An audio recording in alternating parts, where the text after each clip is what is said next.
Be a Friend to Yourself by Ed Lapis. To be a good friend to yourself, do to yourself what you will do to a good friend.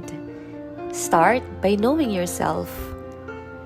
Wala namang tunay na magkaibigan ang hindi lubos na nakakakilala sa isa't isa.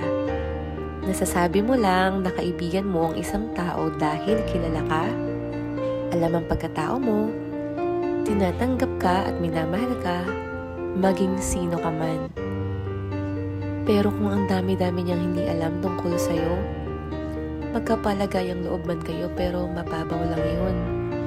Dahil nag-iisip ka na baka pag nalaman niya ang mga lihim mo, baka mawala rin siya sa iyong buhay. Hindi mo pa kaibigan yun. Kilalanin natin ang sarili. Hindi sa pagiging mayabang o self-centered. Nakakapanalamin ka ba at nasasabi mo sa sarili mong I am fearfully and wonderfully made? Nasasabi lamang ng tao na siya ay kahanga-hanga kung kilala niya ang sarili niya. Kasi nakikita niya ang imprint ng Diyos na lumikha sa kanya. Ang mga katangian ng Diyos na nakatanim at naghihintay na maalagaan, yumabong at mamunga. Mahirap yung hindi mo naman lubos na kilala ang sarili mo pero panay puri mo sa sarili mo. O kaya naman ay puro panghahamak ang ginagawa mo sa iyong sarili.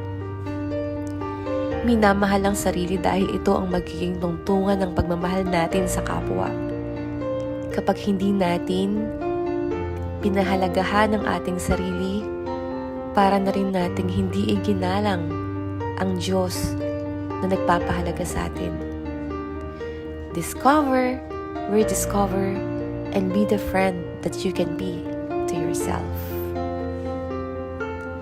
Thank you. Tune in again. God bless.